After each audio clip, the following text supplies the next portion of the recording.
Well, good morning or good afternoon, wherever you are. We're so excited to have this conversation today with someone I'm sure everybody is familiar with, Mr. Mooney Captan. I feel like we should be calling you Ambassador or Honorable Mooney Captan, because you deserve those titles.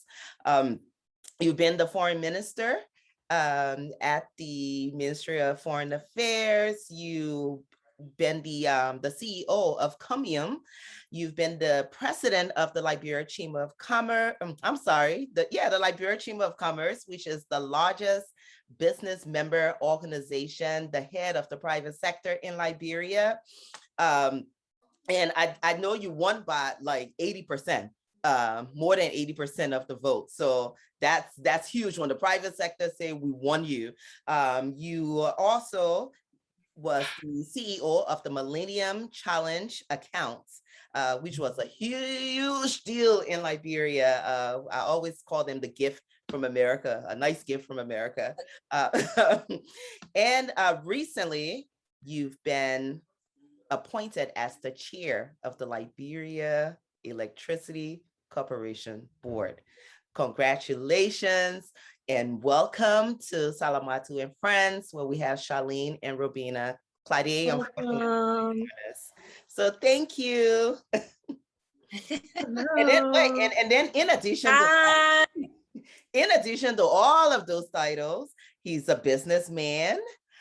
He's a mentor, he's a lecturer at the University of Liberia, and I'm sure some other universities.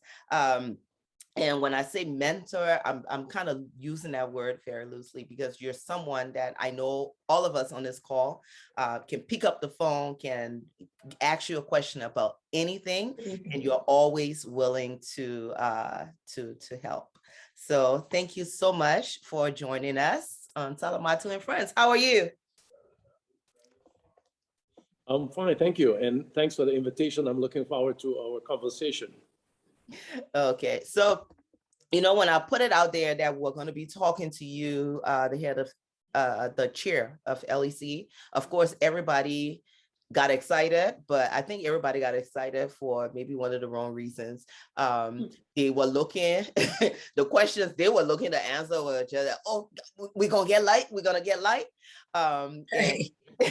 My answer is always, well, we do have someone who is very good at leadership now at the head of LEC. So we're going to start to see some good things happening. So I'm one of LEC's biggest critic, but now, I know they have good leadership. First of all, I'm going to tone it down, but we just wanted to kind of talk to you about your new role at LEC. Explain to us what exactly is this new role as the chair of LEC?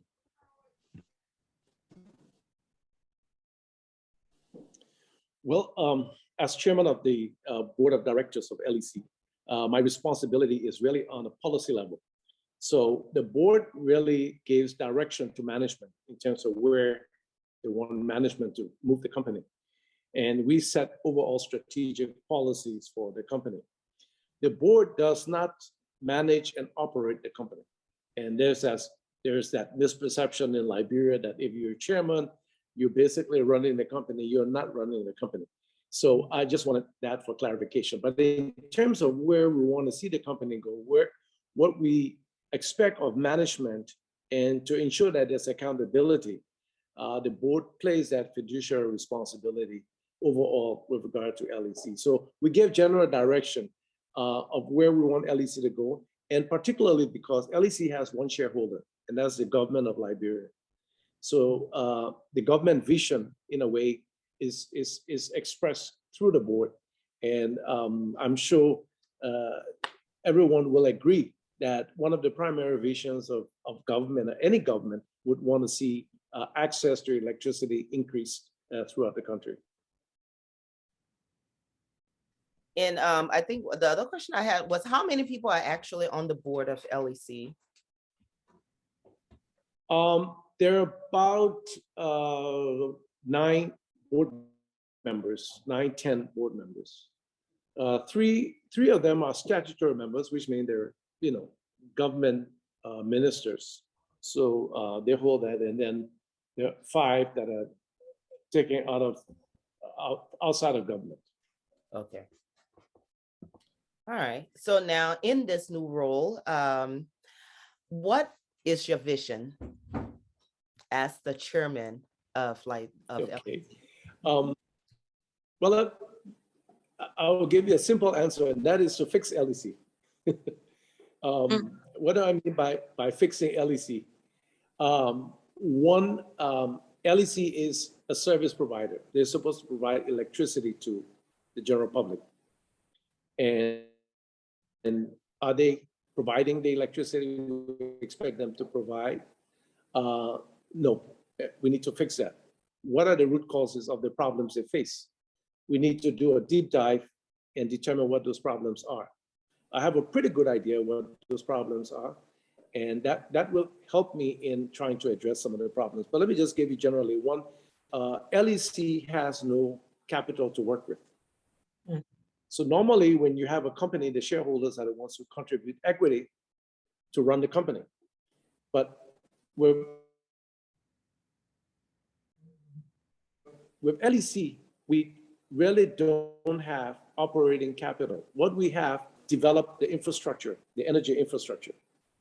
But you can build the biggest restaurant if you don't have the money to hire the people to run it and pay for the food and drinks and other things that you need to run a restaurant. You're not going to be successful. So we have a situation where we have capital and investment that is going into LEC that's coming from donors, but we don't have money to operate LEC. And why don't we have money? It comes back to the issue of power theft. We have right now about 53% of all of the electricity LEC produces is stolen. That's significant. So imagine you're running a business and you're losing that amount of your goods. It becomes an unsustainable business. It's going to collapse sooner or later. It's not sustainable. So we need to address power theft and getting people to pay their bills. There are a lot of customers that don't pay their bills. And so that leads to the next factor, which is more of a behavioral change. And even the way we pay taxes in Liberia, we don't like to pay taxes. We have one of the lowest tax collection rates around because we don't have that behavior in our country where we make it a part of the norms to pay taxes when they're due. So there are major challenges that, and these are difficult ones when you're dealing with behavioral change, is not a quick fix situation. But finding money to operate LEC is really critical. And the only place you can go to get that money is either from LEC's own revenue by reducing the commercial losses, power theft, and through the shareholder, which is the government of Liberia. And so you can see that some of these challenges are quite onerous, but at least we know what the challenges are, and we need to address them. The last major challenge I would point to is the whole issue of capacity. We have a serious human capacity issue across LEC, from management to technical to you name it.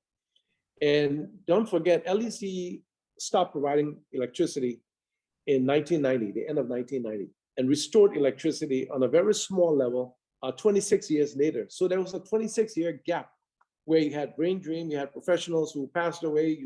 You basically 26 years later was starting a new company. So you're building everything from scratch. There was no HR department, there were no handbooks, there were no processes and procedures. There was just nothing. All we had was the goodwill of the international community to invest in helping Liberia rebuild its grid. So it's quite challenging. But there are a lot of good news also in the sector, and I'll speak to that as we go along. Thanks, Charlene or Robina. Mr. Captan, welcome again. And one thing I want to say is thank you for always being there. I lived in Liberia. You were my Liberian dad. So thank you for being here with us today. And you pretty much, you cover a lot of things. First of all, just the whole idea of understanding how the board, you know, being up there in your position, how it's going to work. And just the fact that you talk about LEC have started all over, you know, after 26 years. So what we're seeing here, from what I've gathered from you, is that the lack of one, leadership, the lack of accountability, and also the fact that a lot of people may not be trained enough or suitable enough in the position that they are to be able to give the service that we as the consumers expect. So I, you know, I don't know how much of what I have to ask you, because I know now that you are in that seat, and I know now that you're about business. And I trust that, I know it's not going to be easy because Rome wasn't built overnight, but I trust now that you're sitting in that position that you will make sure that we as the consumer gets the service that we're supposed to get. And it's not going to be easy, as I'm saying. And I also know that I trust you enough to put people in the position where they're held accountable to make sure that the service that they're giving us will be one that, you know, we deserve. The challenges, are you going to be a soft manager, or are you going to be a hands-on manager? Are you going to just be a hard manager? What are you going to do? Let me put it this way. I will not hesitate to do what has to be done to change, to bring changes in LEC. Now, let me give you some example. We have a very bad culture when it comes to customer service. You can't get proper customer service when your customers are your support. That's where you get your income. That's where you get your pay. Someone told me a story the other day where they went to LEC to pay for their meter. They had run after it for a couple of months. When they finally got it, they got to the counter. And the cashier said, "Oh, I'm going for lunch, go come back." And the person was like, "I'm here already, just take this money and just stamp a receipt." The little extra mile or the concern that you should show as a customer service person, even at that very basic level, is not there. We have to change it. So if someone is going to be problematic, and one of the first things I've already told the CEO that I want is I want us to do an audit of the process of getting connected. So if I want to get connection, what is the process I need to go through? I want to see an audit of that process from the beginning where I apply throughout to the point I get connected. There are too many stories that is easier to get connected if you go on the side than if you go through the formal channels. Is it intentional? Is it a sabotage? We need to find out. So when we audit that process, if it's a result of a human behavior, that person would have to go. If it's a result of the process, we'll have to change the process. But it cannot continue as it is. And the reason we have to address this problem is because this is the narrative that a lot of people use for power theft. I'm stealing current because I can't get it from LEC. Right. We need to take away that narrative. People need to be able to go, and if you don't get connected, there should be a concrete reason why, and you should be aware of it. So, for instance, are you living in a neighborhood where the transformer does not have the capacity to add an additional customer? The customer should be informed. Not all of a sudden put onto a transformer and then causing the transformer to overheat and blow up, and then everyone in the community is deprived of electricity.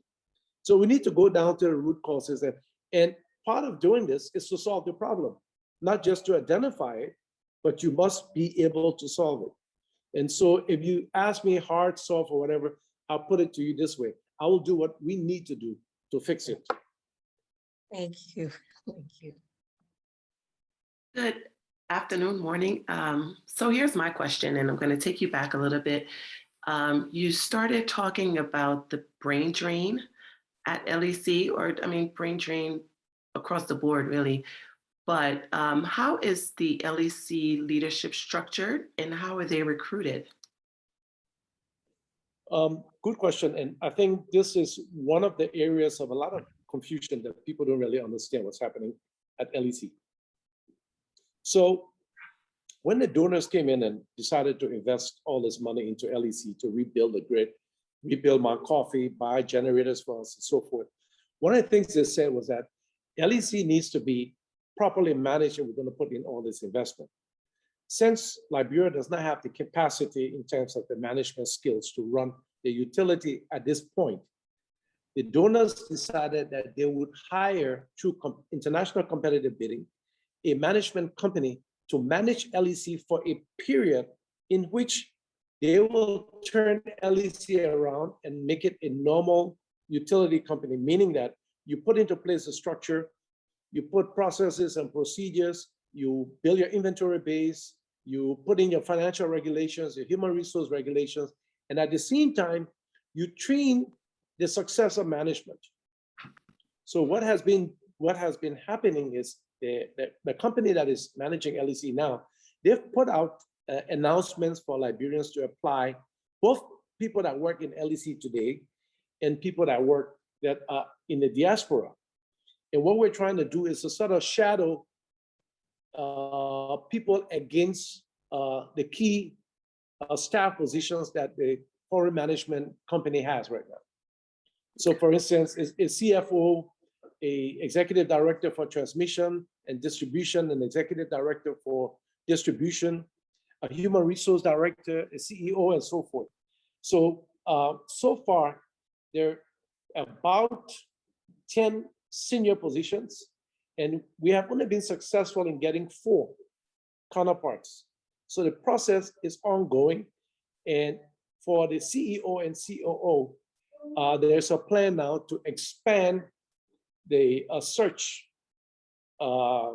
internationally. Yes, and I'm one of the things that I'm very focused on is ensuring that this search reaches as many Liberians in the diaspora that would be qualified to come in and take over some of these positions. But we do have challenges. Some of these skills are highly technical and you can't find them readily. For instance, if I need to get a director for generation, that person has to take responsibility for the operation and maintenance of Mount Coffee. That's a $350 million infrastructure. Right. Then they also have to take responsibility for all of the HFO generation units at Bushra. Yeah. And normally when you're hiring people, you're looking for people that have the experience doing that. Not just that they have a degree or they graduated from this school. Ideally, you want to hire someone who's been doing the very thing that you're going to hire them to do. And that's where, so the whole purpose of having this, and the company that currently runs LEC is the Irish electricity company. So in Ireland, the company that runs the Irish company are the same ones here. But it's challenging for them because, it's a different culture. Yeah. And I can't overemphasize the role that corruption is playing in destroying LEC. And it's not just unique to LEC. It's a situation in so many institutions in Liberia. Right. And if we don't address that, we're really going to kill the company, and we're going to kill the good faith that is coming from the international donors. Our development partners have already invested somewhere around $800 million into LEC. Yeah. So just building the grid, it's tremendous. And let me give you sort of preempt this question. So people want to know, when are we going to get connected? There are several major projects ongoing right now. And let me begin with what we call the Captan corridor.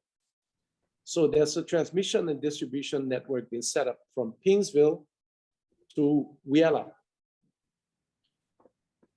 That has been completed, and we have somewhere around 12,000 new customers connected because of that corridor. So people in Kakata right now, they have LEC. People in Wiela, they have. The next corridor is the Monie corridor. So we're going from Bush Road all the way to Clay, Todmanburg, and Robertsport, and Bow Waterside. There we have 26,000 customers that will be connected. The implementation of that project has already commenced. A contractor has been identified and is ongoing right now. And this is under financing from the World Bank. So there are 26,000 customers here. Then Robertsfield Highway, all the way up to Robertsfield. That's another 29,000 customers that would be added. And that is from the financed by the African Development Bank.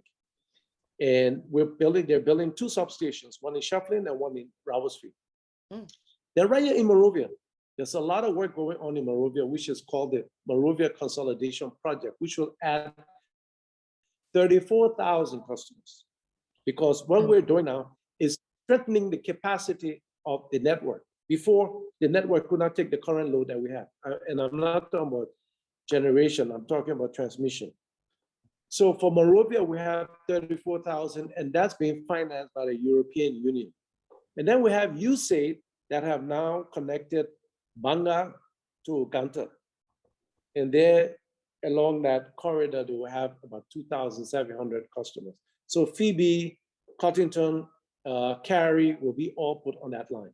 So they'll be connected. Then, of course, we have Maryland and Grand Jita. Right now, we're trying to find a distribution franchise. We want to give a distribution franchise so a private company can take over Grand Jita and Maryland and operate and maintain the grid over there. Which, that would be an opportunity for private sector participation. And that's happening right now in Nimba. So there's a Liberia that runs the Nimba grid called Floyd. Yes. He just obtained his license and he's now running that grid.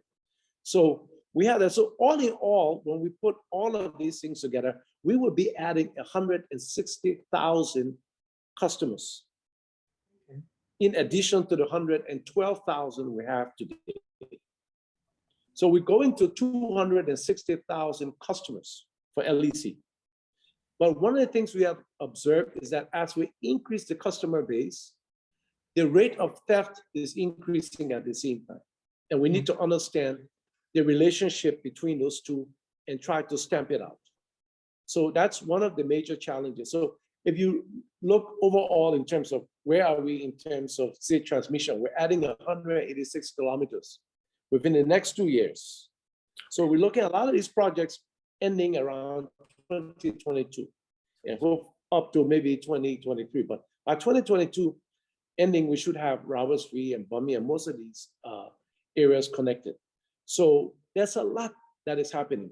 In the past 2-3 years, we had to change 460 transformers that were blown up at a cost of $5 million.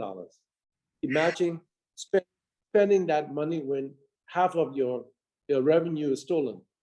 Right. Okay, so this is where we are with LEC, and I'm sure most of you have heard of what we call the CLSG line. That is Cote d'Ivoire, Liberia, Sierra Leone, Guinea. That's a transmission line that connects the 4 countries. Right. And what it does is it provides a sort of highway that we can trade electricity. So we can sell on it, we can buy for any country, and we can sell to any country depending on what excess electricity we have. Of course, the problem is it's not free electricity like many people think it is. It's not free. So for Liberia, we'll be buying electricity from Cote d'Ivoire. Now imagine if 50% of that electricity is stolen. We will have to find cash to give to Cote d'Ivoire to pay for what is stolen. Currently, if we are generating from our coffee, it's a loss of revenue. We don't have to look for the money and pay, right? Because we're generating it at Mount Coffee. So it's revenue loss. But where it's stolen from what we are buying, right, That's a whole different scenario. Then for the actual cash to pay. Right. So there are a lot of challenges around that. And the transition plan we have for LEC moving towards local management is within the next 6 to 12 months. We're supposed to be making that transition. And I'm really concerned because we still have a long way to go to get the team that will give all of us the confidence that they can move the company forward. Right. Wow. You know, and That sounds like a lot. Oh your my mission, God. yeah, you know, when you What? said fix LEC, and as you were listing the different challenges, how they all kind of correlates to each other. The no capital to operate because of the power theft, because of the behavior change, which is probably maybe your biggest issue, that behavior change. And then of course the lack of human capacity at LEC, which you're already addressing with this new a team that you guys are trying to bring in. And I'm happy to hear that, you know, we are reaching outside of Liberia, tapping into our diaspora, just like a lot of our neighbors within the region did, to help with human capacity within the country. So but the concept, you know, the concept of behavior change and power theft, that's my question to you, is that what exactly do you need to accomplish to address some of these challenges? And behavior change, I mean, That's, you know, when you yeah. named that, I was like, oh wow, yeah, that's a challenge within itself. Yeah, it is. I think, first of all, we need to enforce the electricity law that deals with power theft. Yes. We've not been successful in actually having some legality or the case is pending, you know, the normal process here. You arrest someone, they release them the next day, a case sits in court for over a year, nothing really happens. Yeah. But I think one area we need to start is not going after customers. We need to go after enablers. Yes. Those who work for LEC, those who were former employees of LEC, those are the main culprits. We have people who no longer work with LEC, but have the experience and they know what to do to connect someone. And that's how they earn their money. And then there's some LEC bad apples within the LEC team. We need to go after those people first. And I think if we go after them, then we solve because if I disconnect a customer today, the very next day they'll find someone to come and put the connection back. Right. But the person who's putting that connection, if I can get them and get them out of circulation, the ability to keep getting reconnected illegally is going to go down. Another thing is there has to be a certain level of community participation and engagement. Right. Because if we put a transformer in a community and you don't take care of that transformer and a lot of illegal connections on it, it blows up, your entire community is deprived of electricity. You suffer. So there has to be a certain level of ownership at the community level to protect the investments that are being put there. Also, we have to work to see how we can get the tariff down. But of course, that's a big challenge because when somebody's stealing half, that half is added onto the tariff. Right. So that's a challenge. And then another issue I think we should look at is just LEC's logistical capacity. Now, as I said, they have about 112,000 customers. If just 0.5%, not 1%, but 0.5% call LEC hotline and say, I need you to fix something that's spoiled in my house, that's 560 customers. How do you respond to 560 customers called in one day? Imagine how many pickups, how much fuel, how many employees, how many spare parts to fix what's spoiled. That's just overwhelming, especially for a company that does not have the operational capital. They're sort of living from day to day. So LEC, one way to address this is to cut down the operational expense that LEC goes to by outsourcing some of these Right. services. Right. Okay, so if we can take areas and say, okay, we want somebody to franchise Kakata, you manage Kakata. That's less employees for LEC, less number of pickups, less number of everything. And I think that's the model we're going to look at to see how effective. So we do some pilots on it. And if they work out, it gives Liberians also an opportunity to participate in this sector and invest in this sector. Okay, well, I think you answered another question. I know we spend a lot of time talking about the challenges, the many, many challenges, but where there are challenges, there's always opportunities. And you have listed one of the opportunities for Liberians, but also for the Irish Liberian to feel like they do have ownership of LEC. That, you know, what are some of the other opportunities that are available for Liberians? Well, I mean, LEC they procure a whole lot of services. Okay, Mr. Captain. Yeah. Sorry for interrupting you, but before you answer that, let me throw my question in there and then maybe you can answer both at the same time. You mentioned that Mr. Floyd is running the electricity in Nimba. Yeah. So is there opportunities for other Liberian local companies to also run LEC in other counties as well? So I'll turn it over to you and then maybe you could. And that's what I said. So there's going to be a tender notice that's going to go out offering a franchise for both for both Grand Jita and Maryland. The electricity is there. So we're putting out a notice for that. And of course, there's also Banga to Ganta. And I'm pushing to see if we can add Kakata as another franchise. Awesome. So if that works, it really takes the burden from LEC. LEC is 3 services. They're generating power, they're the transmission company, and then they're doing distribution. Right. So if they can focus, you know, in a particular area and then get other companies to do that, they unbundle the amount of work that they have to do. And that create opportunities for other Liberians. Also, there's selling the tokens. That's a business that small Liberians can do because I mean, you can sell your tokens. And now you can do it on the telephone. So you can just go on the side of the road. Somebody can just use their telephone and give you tokens at any hour of the night. So you don't even need. I normally would just redo. Add to my meter, top of my meter just from my telephone. I use my mobile money and I top up. So at 3 o'clock in the morning, I want electricity, I get it. I don't need the store per se. But that's a business people can get in. There's LEC hire security, they hire media consultants, they advertise in the newspapers. And so there are quite a range of, they rent cars at times when they don't have, and then everything they use, they buy. They buy lubricants, they buy fuel, they buy spare parts, they have to maintain their vehicle. So there's a whole supply chain around the operations of LEC, I think that Liberians can tap into. I have, before I forget, because I had questions and then Matu kind of jumped in.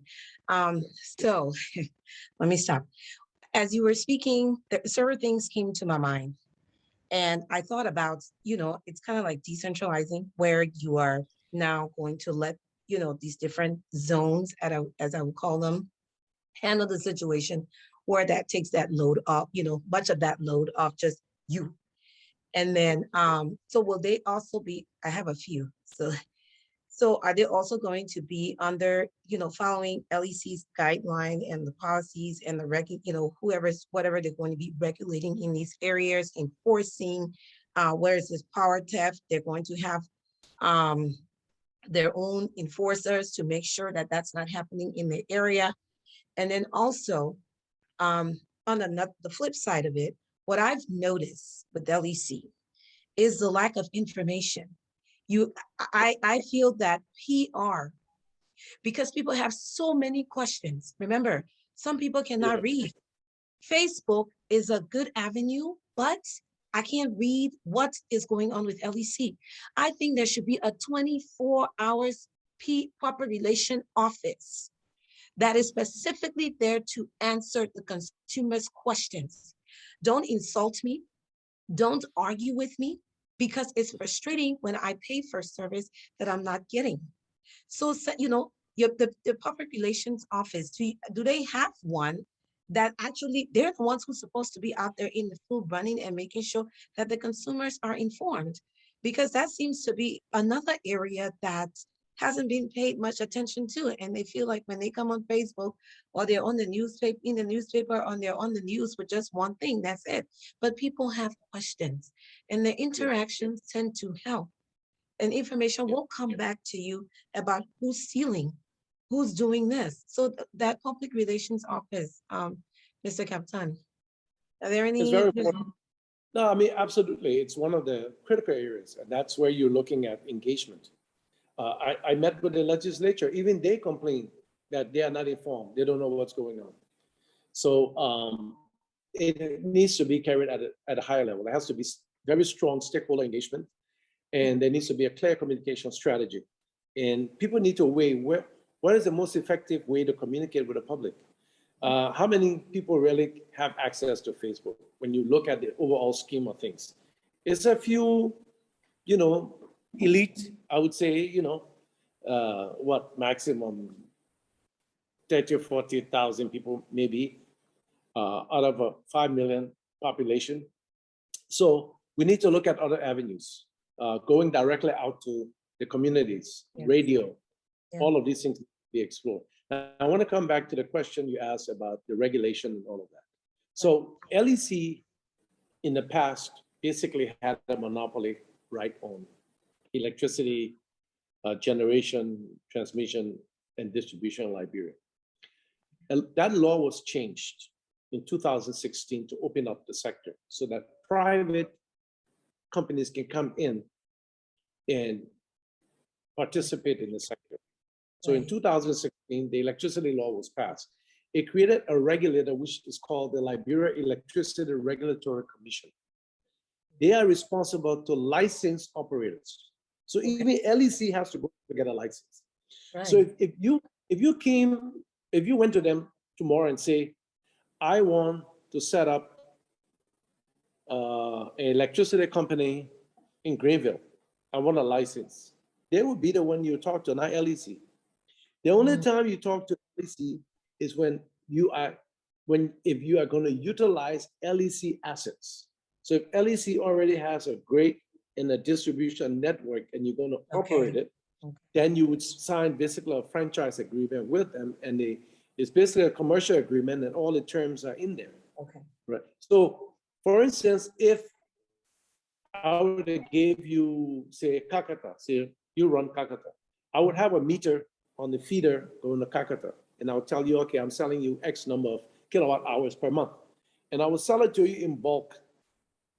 And then you would add a margin on it and resell it. But you would be responsible to ensure that you're collecting your payments, you're preventing power theft, you're responding to customer calls,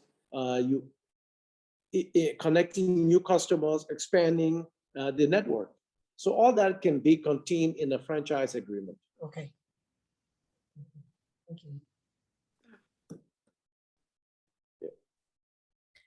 What, Charlene? Got your mouth closed? Oh, he's on it. And saying what Robina has said, it's been our problem in Liberia for most of the agencies, the government agencies. There's so much that's happening. And when it comes to PR, you're supposed to get in front of the news before it becomes a crisis. Exactly. And we usually react to things. We're not proactive. There's so many things that's happening with LEC. Just listening to a lot of the connections that's happening around the country. Kakata, Monie. We've been seeing the substations, and a lot of times we got to see it, and then we're like, "Oh, what happened? What's going on here? When coming, and you don't even believe it at that point because you're like, "Oh, wait a minute, the light off something called they can't turn it on. That way, coming to turn on." But we don't understand, that's what the substations are there for. And also the assistance that we are getting from a lot of these international agencies. We hear when the EU come on and say, "Oh, we'll spend $10 million in Liberia," of course, our first reaction is, where?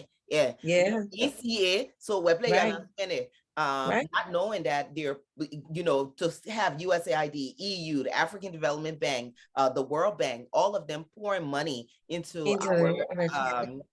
energy sector. That's Mhm. huge. And that's Yeah, something that, we need to be ahead of the game with. right. And I think one of the reasons they've targeted the energy sector is because they all know that one of the fundamental preconditions for any kind of economic growth and development is the availability of electricity, Right. reliable, affordable Yes. electricity. Yes. Without electricity, you can never develop. You cannot have Right. economic. You can't open companies. You can't open businesses. All right. So they all know that. And that's why they're focused on that, because they want to assist Liberia to move forward. And their primary concern is that economic growth addresses the issue of poverty. Hmm? Yes. Very Because much with so. economic growth, we create jobs, we create income. Yes. Yes. Yes. Okay. And so this is why the focus is there. If you read any development book, they will tell you investment in your infrastructure is key to development.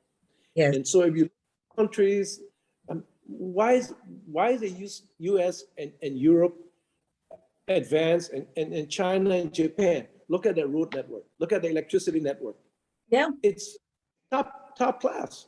Yes. But we still have challenge. We can't get from one part of Liberia to the other because we have this deficit, this infrastructure deficit that we need to address. If you look at Rwanda, a lot of what gave Rwanda that push was they put a lot of money into their infrastructure. And we need to do that. So it's, for me, that infrastructure is both electricity or energy and transport. Transport in terms of our roads, our bridges, our airports, our seaports, we need to invest in them. And I think if we can overcome that hurdle and make progress to that, I really want to see every year that we can show a little bit. progress Yes. in those areas. My Yes. principal concern, we have adopted a sort of dependency mentality that now most of the infrastructure investment is dependent on donors and what donors gave us. But one good thing is that we have created now a road fund where you and I contribute 25 cents or 30 cents per gallon of petroleum product. Every gallon that is bought in Liberia, 30 cents goes to a road fund, and that fund is supposed to be used to improve our road network. And I think maybe we need to look at something similar in the energy area, because there are a lot of counties that still would be very challenging to take electricity to, because you can't even get there by road. So imagine even talking with electricity. So you've got the whole southeastern region. Okay, you have Grand Cru, Sino, River Cess, all that area. They need to get electricity. When are we going to get electricity in Bapolu and Lofa? It's still a long way away from us. And you cannot have an imbalanced development in a country. Right. Where one area of the country developed, the other areas is undeveloped. You have to balance it. And maybe what we need to start looking at is renewable energy for some areas. Right. Okay, look, Bapolu, Sino, Grand Cru. We should start exploring solar energy. But this is not an LEC job or responsibility. Okay, it has to be at a higher level of the government-owned national development plan. So you said you did mention about, there are two things that I've gathered just from this piece that you touched, mindset. That's very, very important, because we need to understand and know what's important, how we're going to grow. We can't grow if we're not focusing on these things that are priority. We need them to grow. The country is not going to grow without them. So we're stuck. And then you talk about, I'm going to be the devil's advocate. You talk about sabotage. There are some of us who know this, and we're very aware of it, but we rather stay with the corruption to fill our own. And then for those who don't understand and know, we keep it that way. Charlie and I did talk about that last week. We talk about us It's a norm. Mhm. It is a norm. And it's sad that it is a norm because it is not a norm. That car will not move without fuel. You can go and push it. You can keep pushing it. It will not start if it's empty. So you said it, and it's a huge. I don't think you're going to do it your lifetime. I don't think I'm going to do it my lifetime. But if we can start by setting up that roadmap, and I know the roadmap exists somewhere, but between the sabotagers and those who really have want to do it, it's an issue. So again, it goes back to using accountability, leadership, accountability, the PR information to get Yeah. this to happen. Thank you so much for touching on that and I hope a lot of people watch this interview so they can see and know, that this is why we're stuck, but we can get out of it. It's not going to happen overnight, but we can get out of it. Thank you. Yeah. And the challenges in Liberia is a lot. And I think it's so easy for us to blame government. It's very easy, not saying they don't have a bigger role in this, but this platform was honestly created so that some of the private sector, the common man who is not in government, that one day understand the different mandates of institutions, because most people just don't know. Yep. We don't know what LEC is supposed to be doing besides providing us electricity. We don't know what the board is supposed to be doing. We don't know what the the electricity regulatory agency is supposed to be doing. We just don't know. We just know that we want light. That's So it. I want to use some of these platforms Yeah. to educate the public, to give them an opportunity to ask their questions too.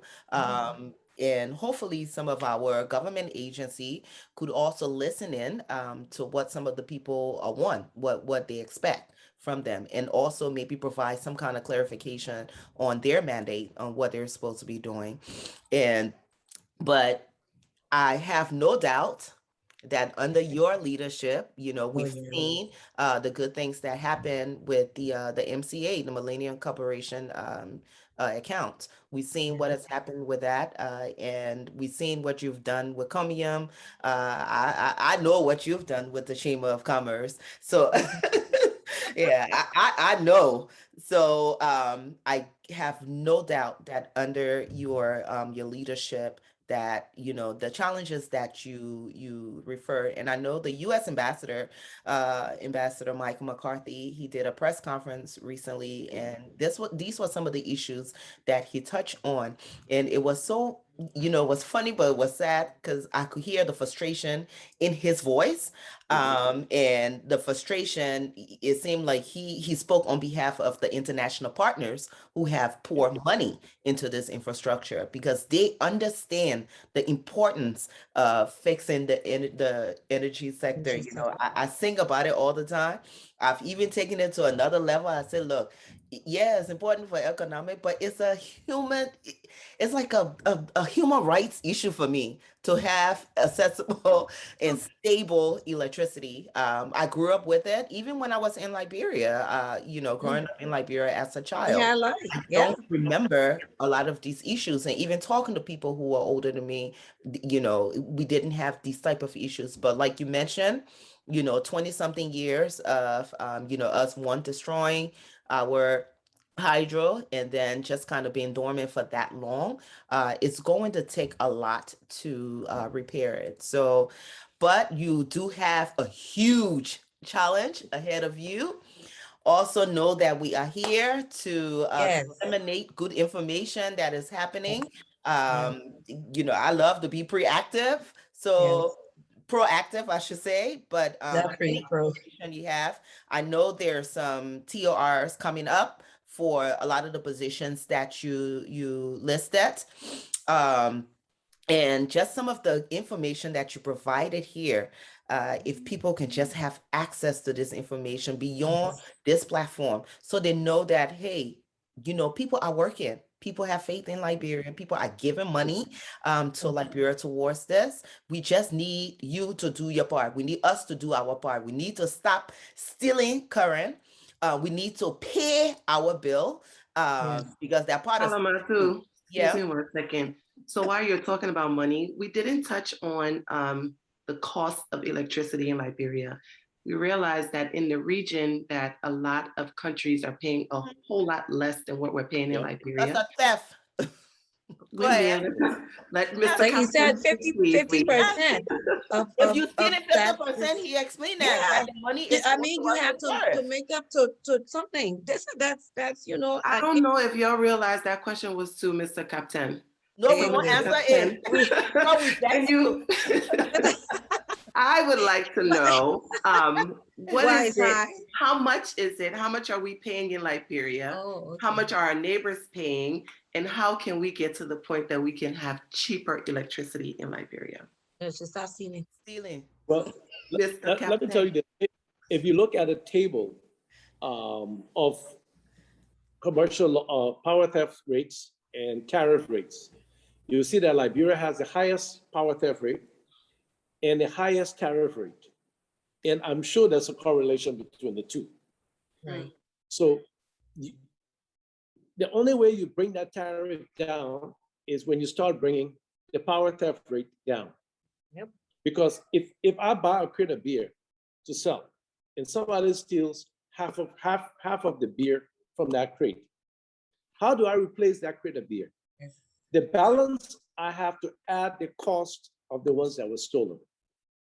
And this is what's happening. So our tariff is 35 cents per kilowatt hour plus 10% GST. So it comes to around 38.5 cents for taxes.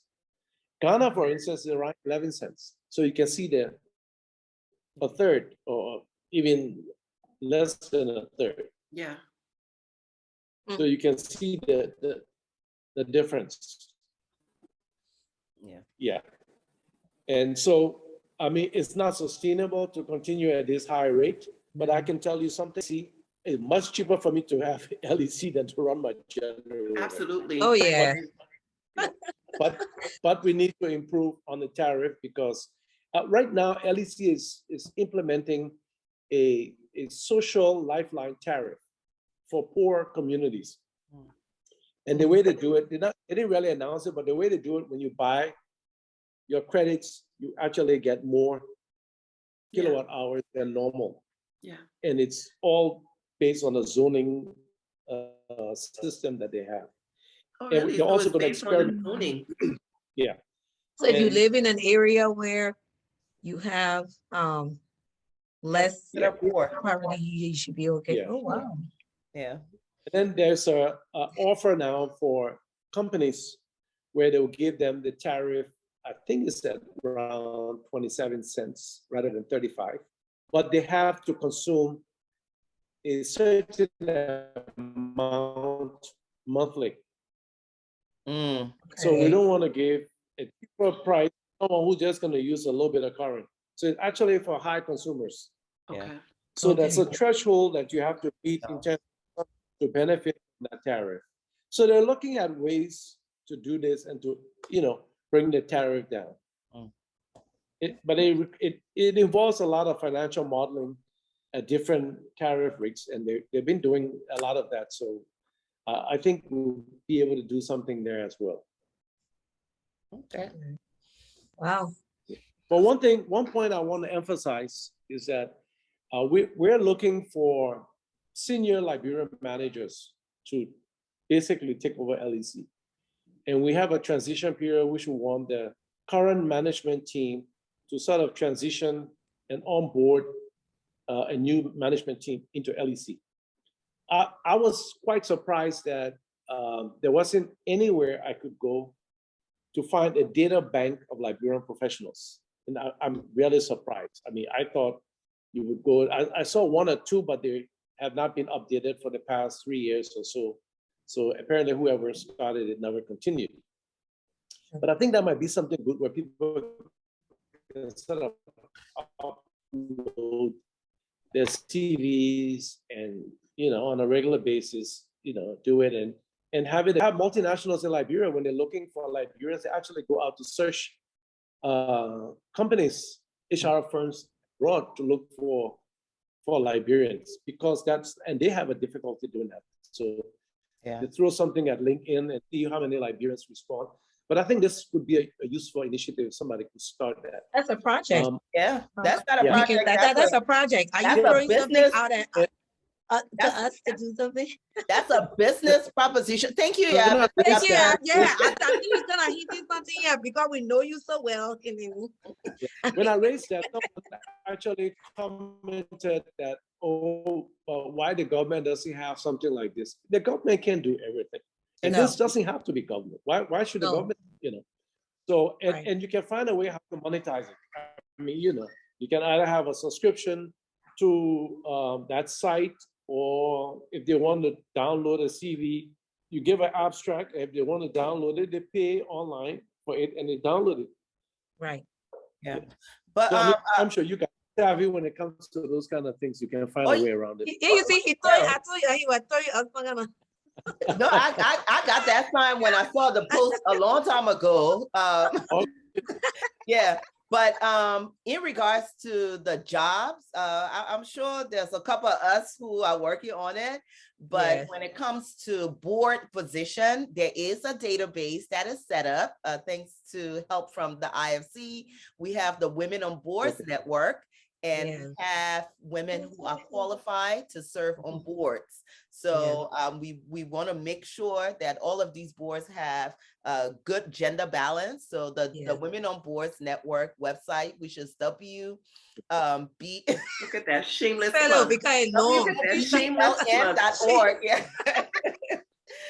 But but we saw the post. I saw the post, and a couple of us were talking about it because at one point we wanted to start something like that. It was about 5 or 6 years ago, and then another person decided to do it, and apparently it's gone dormant. So this is another great opportunity for the private sector. Mhm. But with that, when we were constructing Mount Coffee, we had craftsmen in all areas, from masonry to electrical to plumbing to you name it. And they were trained by international firms that hired locals to do their contracts. Yeah. So at one point, we had over 1,000 people working at Mount Coffee at one time. And these are international firms from Britain, from South Africa. They came and they took local people who had some skills, but carried their skills to another level. Mm-hmm.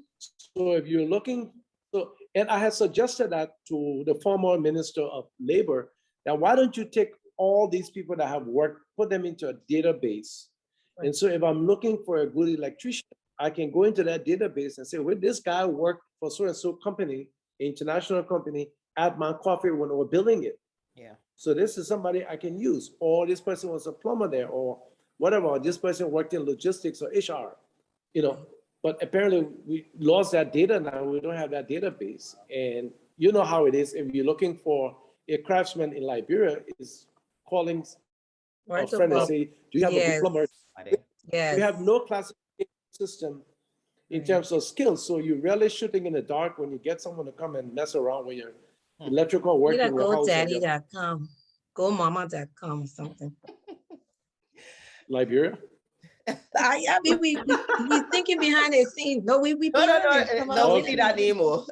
Not in Liberia. No, I say go mama. All right. Oh, Oma.com. But it was so nice talking to you. I think I gave the wrong website. I'm going to say again, WOBNL.org. Yeah. The Women on Boards Network. That's qualified women who are on board. They've been trained. They got to go on, man.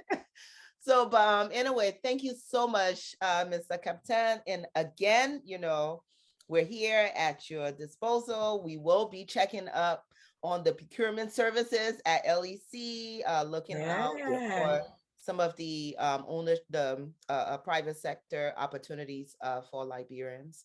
So, but thank you so much for clarifying Thank you. This was good. I wish we had people on. We need to come back. This happens to be my first interview as chairman of the board of LEC. You need to come back. You Yeah, need you have to come back at a later time. Right, because people will be hyping. They won't ask questions. Yes, yes. And we can yes. control the questions too, because sometimes some of the Yes. questions people can be asking, I'm like, really? You need to come back, and you need to know that we're here. You know we're here. You got our phone numbers. You got access to us. We here. I mean, and you know we're all about getting things done and making things happen. So, All right. All right. go, Well, mama. thank you. Have a great go, mama. Thanks. Have a great Go, Oma. rest of your day, and we'll be in touch Okay. with you. Thank you. you. Good seeing you. Good seeing you. conversation. Bye-bye.